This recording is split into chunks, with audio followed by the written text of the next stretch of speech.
तो फिल्म की शुरुआत होती है और दिखाया जाता है कि एक औरत को जबरदस्ती कुछ खिलाया जा रहा था, जिसके बाद हमें एक रेस्टोरेंट में शेफी को दिखाया जाता है जो यहाँ की हेड शेफ है।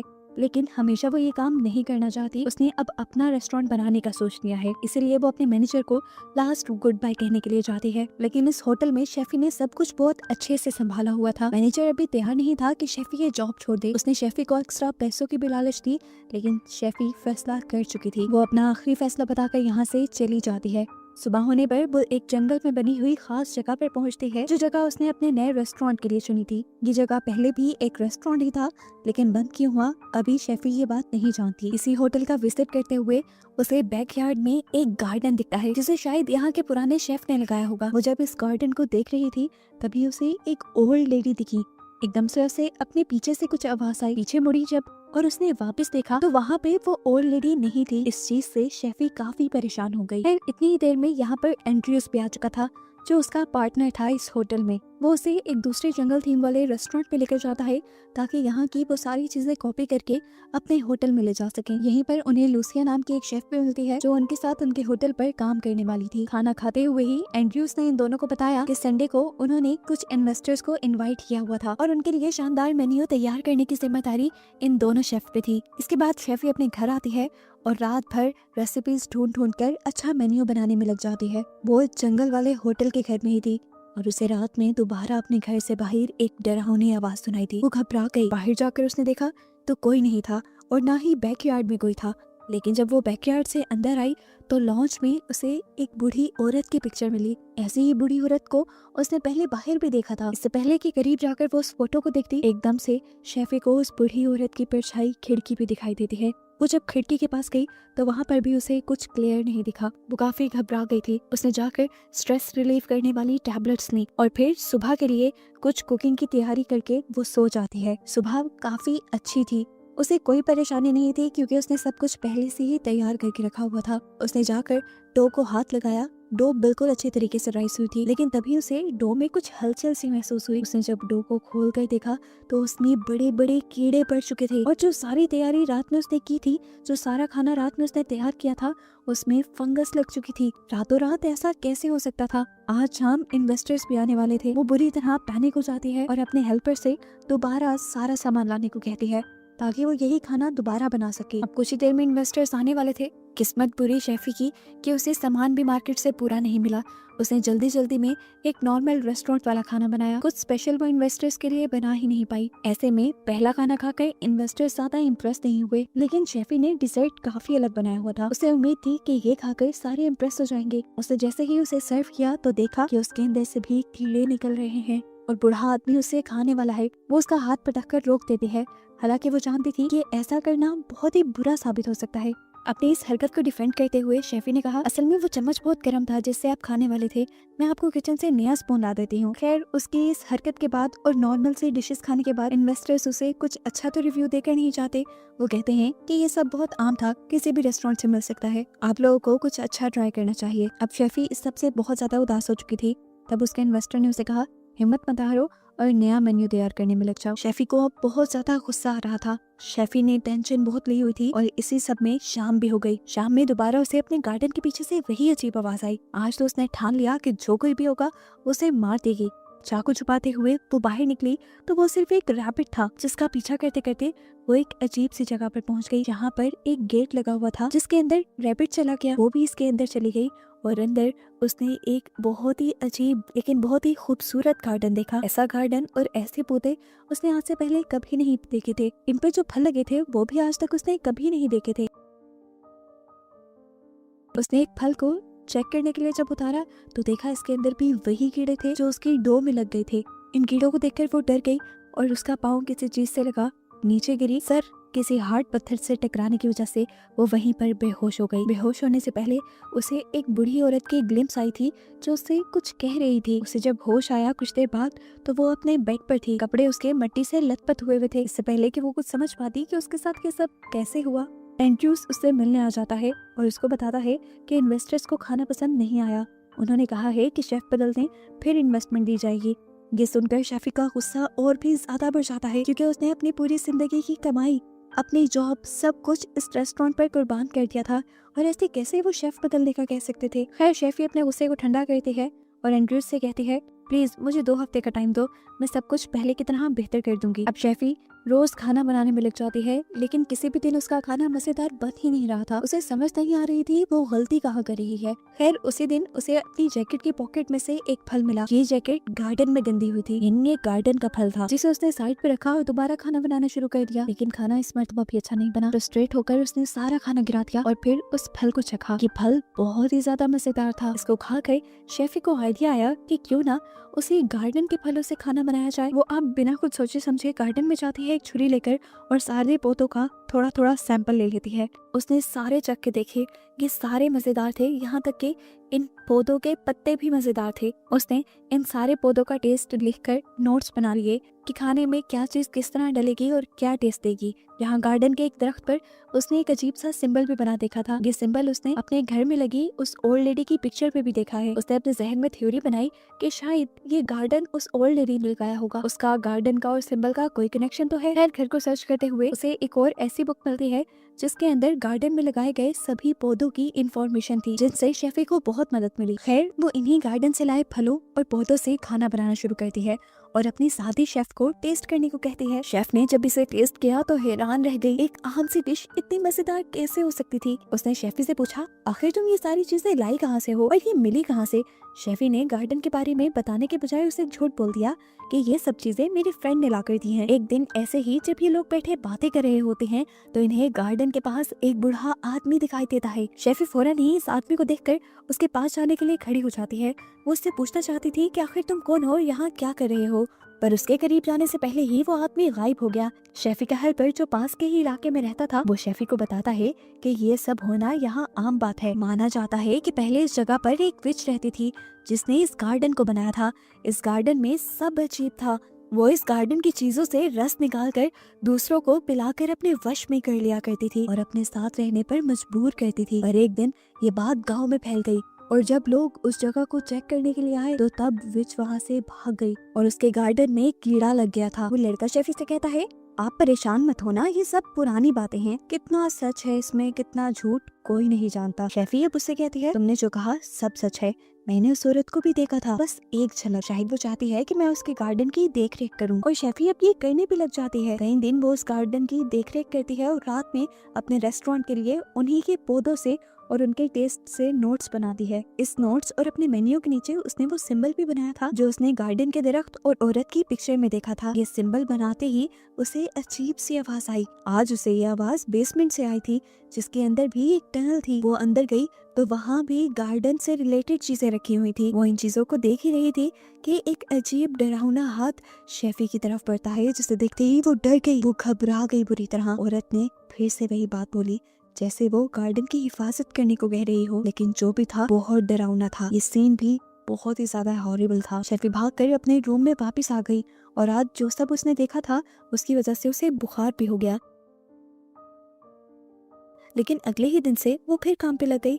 उसने अब गार्डन की चीजों से ऐसी डिशेस तैयार की थी कि एंड्रयू का दिल खुश हो गया और उसने अगले ही हफ्ते होटल की ग्रैंड ओपनिंग का फैसला कर दिया। उसने अपने शेफ और अपने स्टाफ को बुलाकर मीटिंग की और इस मीटिंग के बाद जब शेफी किचन में आई तो उसने देखा कि सारा खाना बिखरा पड़ा है और किसी आदमी की भी आवाज आ रही थी। पास गई तो देखा कि ये आदमखोर था जो खुद ही अपनी ही उंगली काट कर खा रहा था। शेफी ने उसे देखकर डरकर जोर से चीख मारी और उसकी चीख सुनकर एंड्रयू यहाँ आ जाता है। इस आदमी को देखकर उसने इस आदमी का नाम लिया और फिर फौरन ही एम्बुलेंस को कॉल की। शेफी की साथी शेफ ने बताया कि ये इस होटल का पुराना शेफ था जिसने तुम्हारी तरह एक लाजवाब मेन्यू बनाया था, पर फिर पता नहीं कैसे वो पागल हो गया और ये रेस्टोरेंट बंद करना पड़ा। पहले भी ये जगह एंड्रयू ने ही खरीदी थी और अब दोबारा एंड्रयू तुम्हारे साथ ही रेस्टोरेंट शुरू करना चाहता है। शेफी को अब एक डायरी के बारे में याद आया जिसमें गार्डन के पौधों के बारे में लिखा था और उनके टेस्ट भी लिखे थे, जिससे उसने बहुत हेल्प ली थी।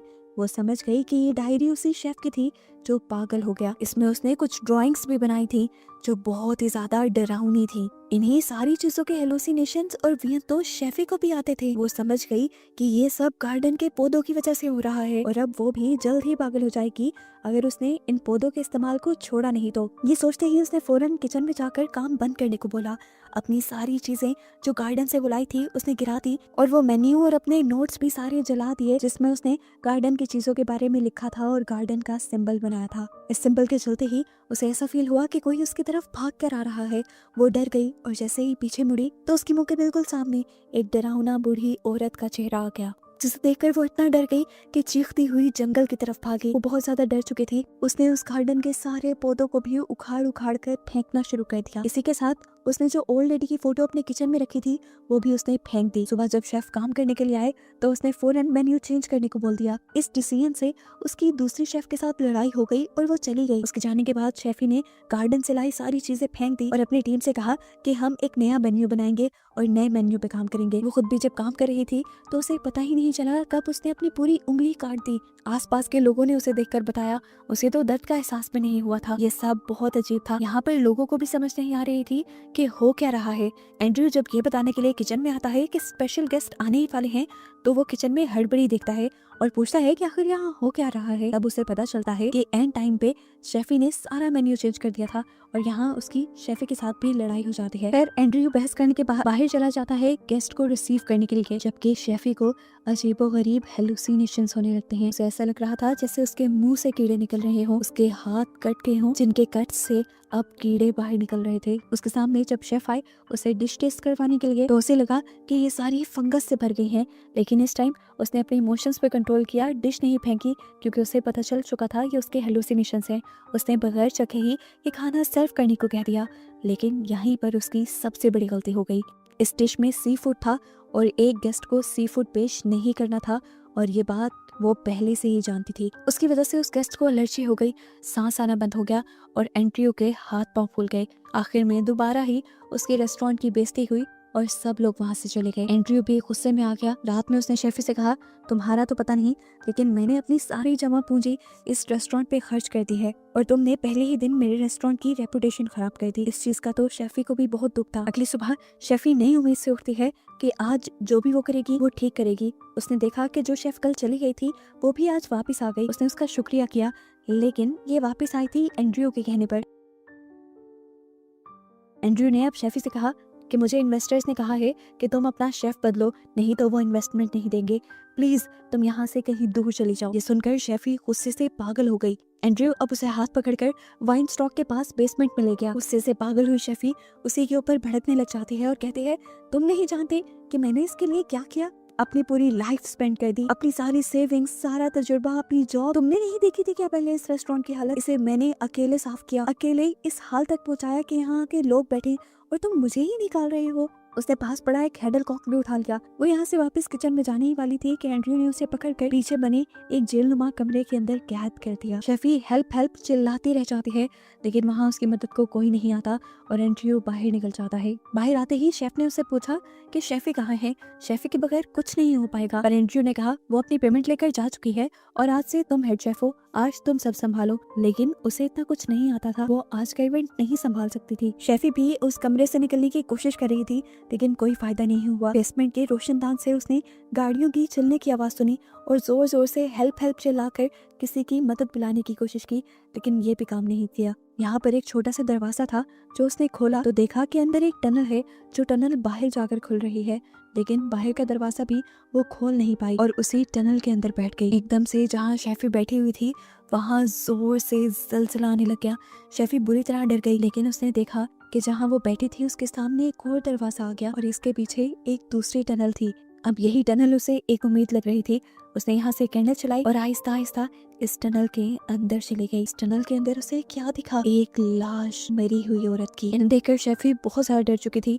उसने पीछे जाने की कोशिश की तो मिट्टी ने उसका रास्ता बंद कर दिया। ना चाहते हुए भी उसे आगे ही बढ़ना था, लेकिन आगे तो वो लाश थी। शेफी ने हिम्मत पकड़ी और इस लाश के ऊपर से गुजरने का फैसला किया तो उसने देखा कि ये लाश उसी बुढ़ी औरत की थी जिसकी पिक्चर उसके घर में लगी हुई थी। शेफी देखती है कि इसने यहाँ पर कुछ लिखा हुआ भी था। उसने लिखा था कि मरने के बाद इंसान और सारी क्रिएचर मिट्टी के लिए न्यूट्रिशन बन जाते हैं और वो भी मरकर अपने गार्डन को पावर देना चाहती थी। सीन्स एकदम से फ्लैशबैक में चले जाते हैं और हमें वही मूवी का स्टार्टिंग सीन दिखाया जाता है जहाँ पर एक औरत को कुछ औरतें मिलकर कुछ जबरदस्ती पिलाने की कोशिश कर रही थी। असल में वो लोग उसके साथ जबरदस्ती नहीं कर रहे थे, वो उसका इलाज कर रहे थे। इस औरत को बहुत ज्यादा बुखार था जिसका इलाज कोई डॉक्टर नहीं कर पाई थी। ये बेचारी औरत तो अपनी गार्डन की जड़ी बूटियों से उस औरत का इलाज कर रही थी। वो अपने गार्डन में लगी हर पौधे और उसके हर फायदे के बारे में जानती थी। ये गार्डन उसने खुद बनाया था और इससे उसे बहुत ज्यादा लगाव था। उस दिन जब वो उस औरत का इलाज कर रही थी तो गांव के लोगों ने उसे देख लिया और उसे गलत समझा। गांव के लोग उसे मारने के लिए आ गए। उसने सोचा गांव वालों के हाथ मरने से बेहतर है कि मैं अपने गार्डन के लिए ही ताकत बन जाऊं। इसीलिए उसने वो टनल खोदी और उसमें जाकर वो लेट गई और फिर मरकर इस गार्डन के लिए पोषण बन गई। शेफी को ये सब उसकी हेलुसिनेशंस में पता चल रहा था, जैसे इस औरत की पावर्स ने उसे ये हेलुसिनेशंस दिखाए हों। शेफी अपने हेलुसिनेशंस में फील भी कर पा रही थी कि कैसे उस औरत को अपने उस गार्डन से लगाव था, बिल्कुल वैसा ही लगाव जैसा शेफी को अपने होटल से था। सीन्स अब यहीं से कट होकर उस गार्डन में जाते हैं जहाँ पर एक टनल के अंदर से हम एक हाथ को निकलता हुआ देख रहे हैं। ये किसी भूत का हाथ नहीं था बल्कि शेफी का हाथ था। शेफी ने बाहर आने का रास्ता ढूंढ लिया था। बाहर आते ही उसे वही रैबिट दिखा जिसे हम मूवी में बार बार देख चुके हैं। शेफी ने इस रैबिट को उठा लिया और यहाँ गार्डन के फल तोड़ तोड़ कर खाने लगी। सीन्स किचन का दिखाया जाता है जहाँ शेफी के बगैर हड़बड़ी मच गई थी। गेस्ट को भी खाना ना मिलने पर वो गुस्से में आ चुके थे और यहाँ से जाने ही वाले थे। एंड्रयू को भी कुछ समझ नहीं आ रही थी वो क्या करे और तभी इस टाइम शेफी किचन के बैक डोर से किचन में एंटर करती है। मिट्टी से लथपथ उसका बुरा हाल हो गया था। वो अब किचन से बाहर आती है और यहाँ गेस्ट का खाना टेस्ट करने लग जाती है। खाना टेस्ट करके उसने कहा ये तो बिल्कुल ही बकवास है, आए मैं आप लोग को दिखाती हूँ कि असली खाना क्या होता है।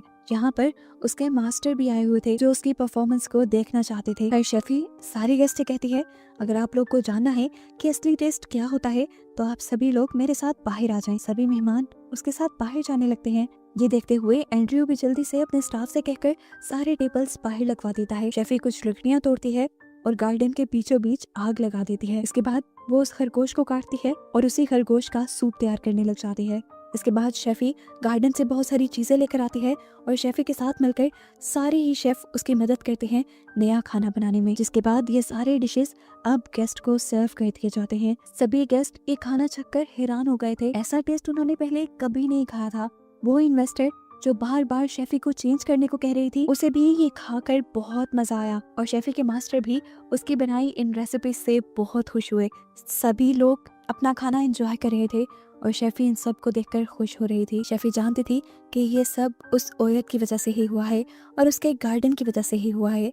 अब शेफी को भी उस गार्डन से उतनी ही मोहब्बत हो गई थी। शेफी अब यहाँ पर एक रेड कलर के फल को काटती है और देखती है कि उसके अंदर भी बिल्कुल वैसा ही सिंबल था जो सिंबल उसने अपने मेन्यू में बनाया था और जो सिंबल गार्डन में बना हुआ था। इसी सिंबल की रिंग भी उस औरत ने अपनी उंगली में पहनी हुई थी जो शेफी निकाल लाई थी। यानी अब शेफी उस औरत वाली ड्यूटीज निभाने वाली थी। और बस यही दिखाते हुए ही ये कहानी यहाँ खत्म हो जाती है।